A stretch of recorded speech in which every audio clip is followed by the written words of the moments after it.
Congratulations on this brand new album. I've had a chance to sit down and take a listen. It's an amazing album.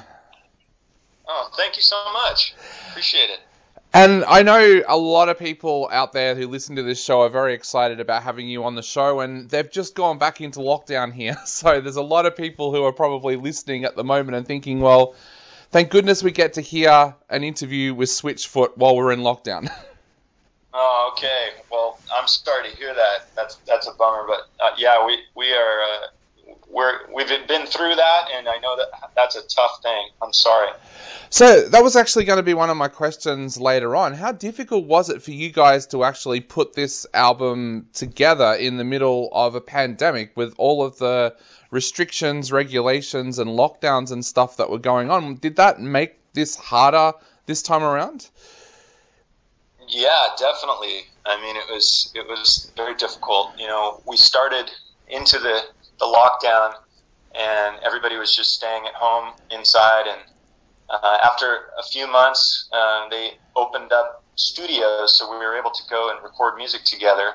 So we sort of had a little bubble of the band and a couple other people that helped us start making music again. And then we started talking to a producer up in LA about working at Sound City. That's a legendary recording studio in Los Angeles.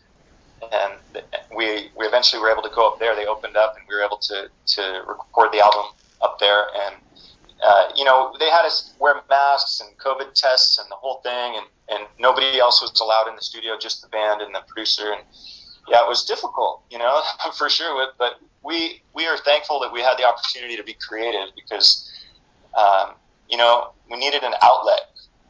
All this tension in the world, it just can be overwhelming, but to have an outlet to be able to make music was really therapeutic for us. And was what was happening in the world, is that reflective in this album as well? Like, do you feel that it kind of influenced the lyrics in a way? I do. I think, you know, there's probably a reflection of the tension outside the walls of the studio, you know, the political tension, racial tension of the pandemic, everything that was going on, all of it. But also, there was tension within the walls of the studio. It was an interesting process for us, because we started with a producer we'd never worked with before, the guy named Tony Berg, who's a legendary producer. He's worked with everybody from Paul McCartney to Phoebe Bridgers, Bob Dylan. But he's very strong has very strong opinions about music. And you know, sometimes when you're creating art with someone that has a different approach, you can have friction. And it's uncomfortable, and you know, maybe you get into disagreements about the music or the songs, and all of that, though, surrounded by everything else that was going on in 2020, it was one of the most difficult moments of making music I've ever experienced in our career.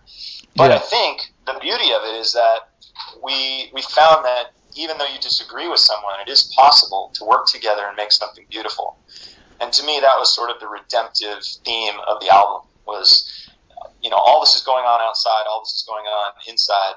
How can we work together and, despite our disagreements, get along and create art that's beautiful and true? Yeah. How did you guys end up working with Tony? Because one of the things that does hit me with this album is it sounds so different to anything that you guys have ever done before. Was that something that you were planning on doing, and that's why you brought Tony in, or do you think that's almost a reflection of working with Tony?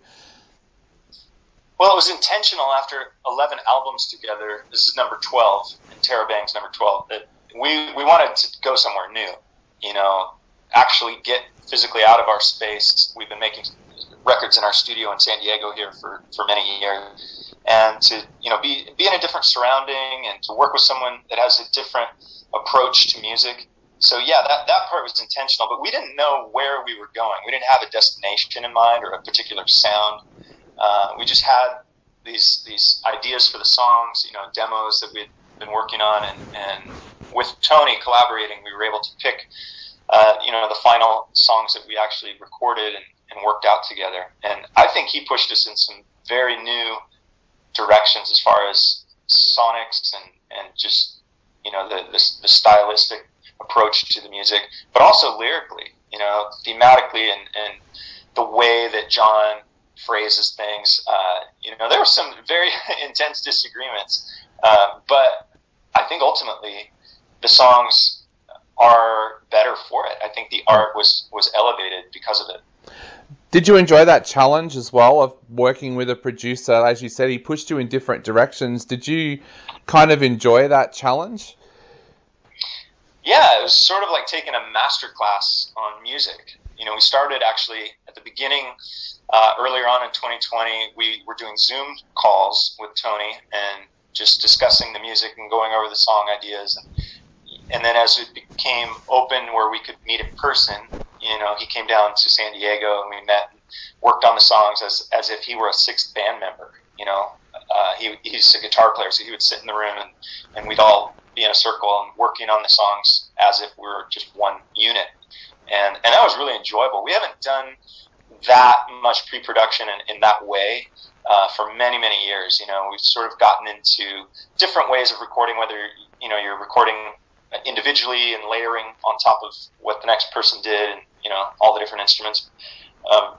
But this was really different because it was very live and very much a band playing in the same space together. So that took us back to some maybe our sort of earlier experiences in music 20 years ago. So that was really enjoyable.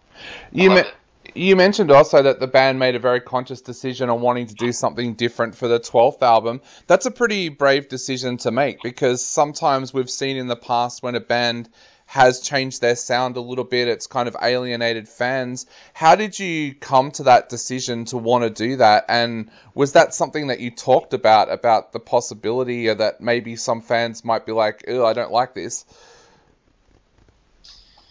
Yeah, I think for us, we live in such a singles-driven, playlist-driven culture in music right now, and we've gotten away from sort of the body of work of an album, and that's something that I grew up on and that I loved.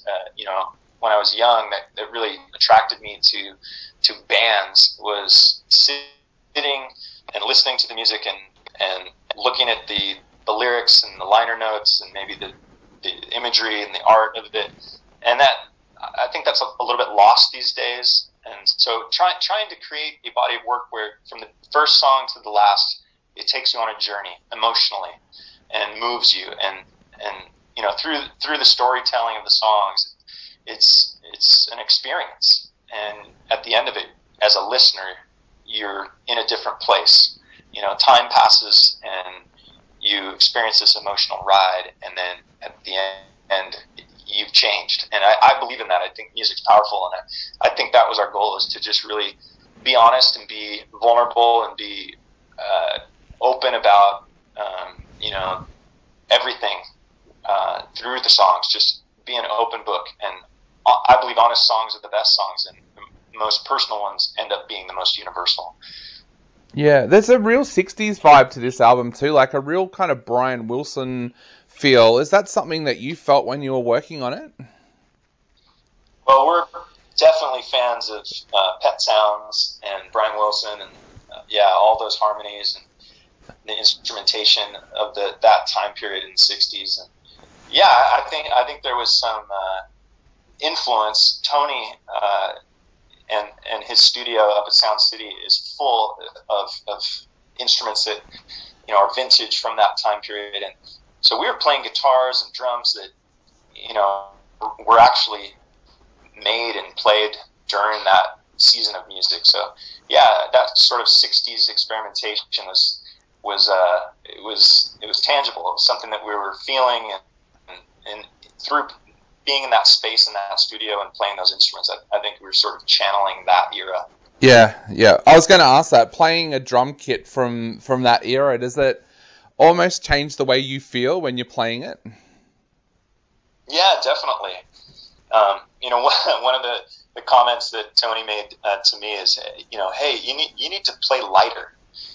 You're too heavy-handed. You're a rock drummer. You need to relearn how to approach your instrument, which is really humbling for me after making 11 albums as a, sort of a more garage rock approach to drumming.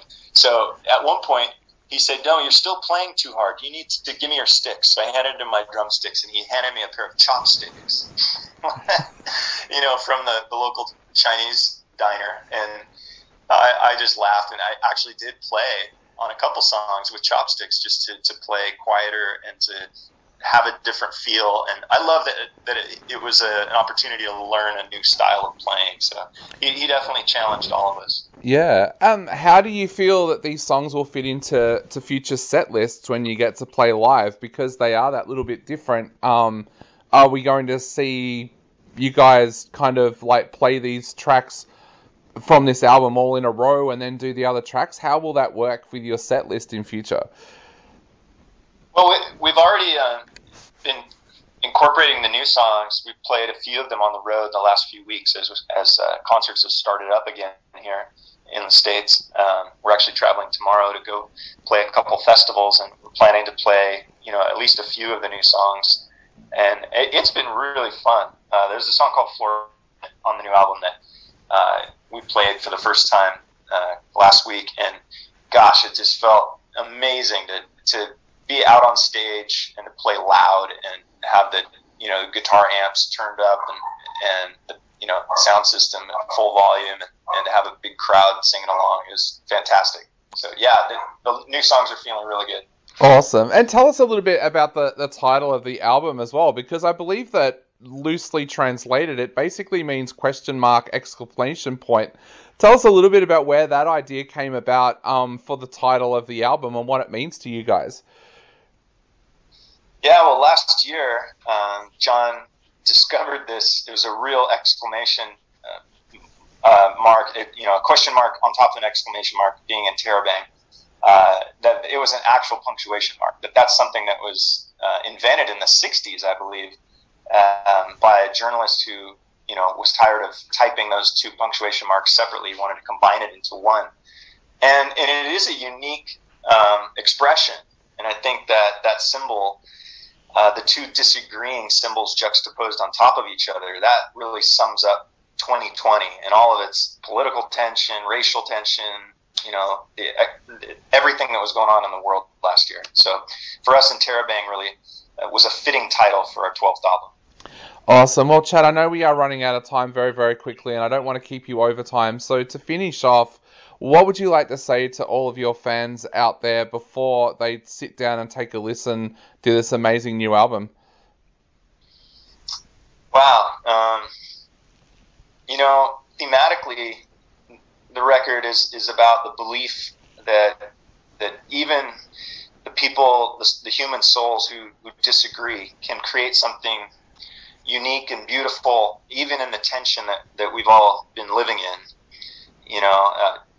I think there's an important idea that we need each other that gets lost in all the noise and all the disagreements. So I believe that love is the only way forward as a society right now, and I would hope that these songs would inspire people to come to that realization that we need each other. Definitely. Well, mate, thank you again so much for coming on our show today. It's been an absolute pleasure chatting to you. Again, congratulations on the album, and we're so excited that you guys have been able to head back out on the road and play some shows despite everything that's crazy happening in this world at the moment. Yeah, I know. Well, and we really look forward to getting back to Australia soon, so let's plan for that, hopefully next year.